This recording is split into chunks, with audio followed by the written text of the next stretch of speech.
Dalam hal ini, saya setuju dengan Elia. Jadi kenapa menafsirkan Quran menggunakan ayat-ayat mereka? Ustadz Donditan setuju dengan Elia Miron yang kirim surat terbuka ke Kemenak RI untuk tidak mengutip ayat Alkitab di dalam tafsir Quran. Mari kita simak penjelasan singkat dari Ustadz Donditan berikut ini.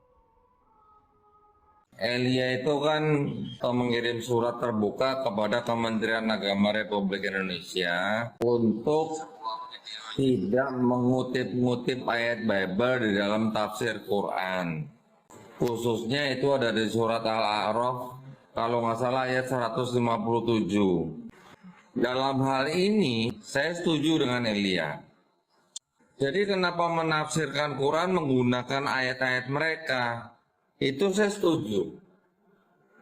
Nah, berdasarkan itu, videonya Elia itu sudah saya kirim ke MUI. Ya, saya kirim ke MUI dan saya minta difasilitasi, kalau bisa saya ketemulah sama stafnya Kemenak bagian tafsir gitu. Sebagaimana yang sudah tersebar luas di media sosial, memang saudara kita, apologet muda bernama Elia Miron, mengirimkan surat terbuka kepada Kemenak RI dengan maksud dan tujuan agar tidak mengutip-ngutip ayat Alkitab atau Bible di dalam menafsir Al-Quran. Secara spesifik, hal itu terkait dengan surat Al-A'raf ayat 157. Adapun keputusan dari Elia Miron untuk mengirimkan surat terbuka kepada Kemenak RI, hal ini ternyata mendapat respon dan tanggapan dari Ustadz Donditan, di mana beliau setuju dengan Elia Miron. Kenapa harus menafsir Quran menggunakan ayat-ayat Bible atau Alkitab? Beliau tidak hanya setuju, tetapi membuat satu tindakan konkret, mengirimkan video Elia Miron ke Majelis Ulama Indonesia dengan maksud dan tujuan minta difasilitasi untuk bisa ketemu dengan staf Kemenak RI, khususnya bagian tafsir Quran. Saudara-saudara, saya sendiri juga setuju dengan apa yang menjadi respon dan tanggapan dari Ustadz Donditan. Hal ini menjadi sangat urgen dan penting untuk menjadi perenungan dan pemikiran kita semua. Kenapa saya katakan demikian? Karena memang menurut saya sangat tidak wise, sangat tidak arif dan tidak bijaksana kalau sampai misalnya agama A membangun tafsir di dalam kitab sucinya dengan mengutip ayat-ayat dari agama B. Karena biar bagaimanapun ada perbedaan pengertian, pemahaman, keyakinan, kepercayaan, dan keimanan di sana. Sebagai contoh, saya sebagai orang Kristen tidak akan pernah melakukan tindakan mengartikan atau menafsirkan ayat-ayat kitab suci yang ada di Bible atau di Alkitab dengan memakai ayat-ayat kitab suci saudara kami Islam, yaitu Al-Quran. Itu sangat tidak bijaksana menurut saya. Saya pikir kalau hal ini tetap dilestarikan atau dipertahankan, menafsirkan sebuah kitab dengan mengutip isi kitab lain, apalagi tidak dikutip sesuai dengan konteks, akan menimbulkan kesalahpahaman, akan menimbulkan kekeliruan dan kesalahan pengertian dari maksud ayat yang dikutip tersebut. Oleh karena itu, saya perlu tegaskan pada momen ini, sepanjang yang saya tahu, mengerti, dengarkan, dan simak, saudara kita apologet muda yang cerdas Elia Miron, beliau berkata untuk merevisi tafsir Quran, bukan merevisi Quran. Itu berbeda. Jangan sampai nanti tersebar di masyarakat luas, Elia Miron itu mengirimkan surat terbuka ke Kementerian Agama Republik Indonesia supaya merevisi Quran. Sepanjang yang saya dengar, perhatikan, sepanjang saya mengerti dan pahami, bukan merevisi Quran, tetapi merevisi tafsir Quran. Dan tentunya dari apa yang disampaikan oleh Ustadz Donditan tadi, secara khusus atau secara spesifik itu surat Al-A'raf ayat 157.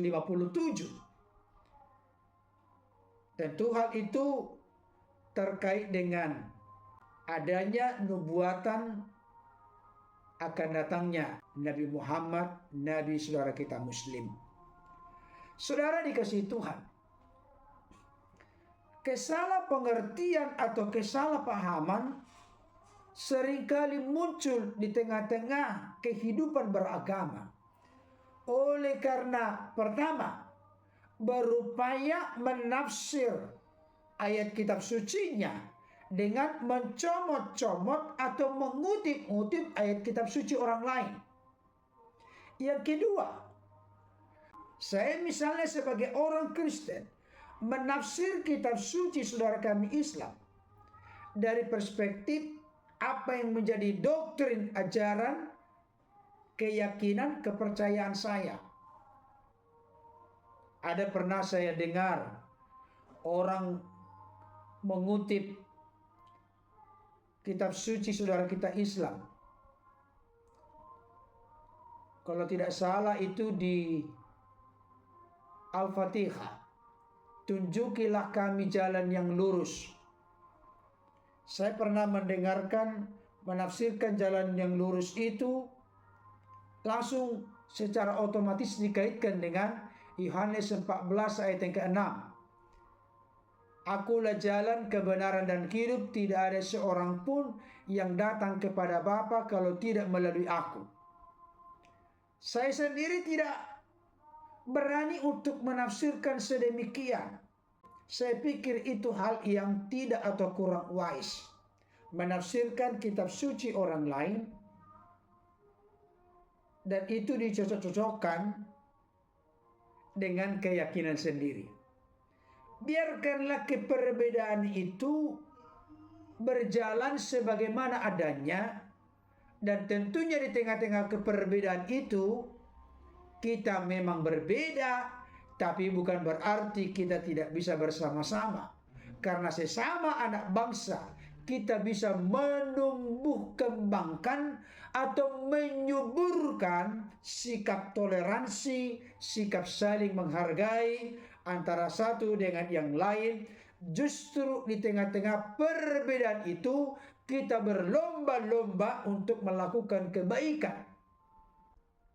Saudara yang dikasihi oleh Tuhan, ini menjadi sebuah pemikiran yang serius dan sungguh-sungguh kepada kita saat ini.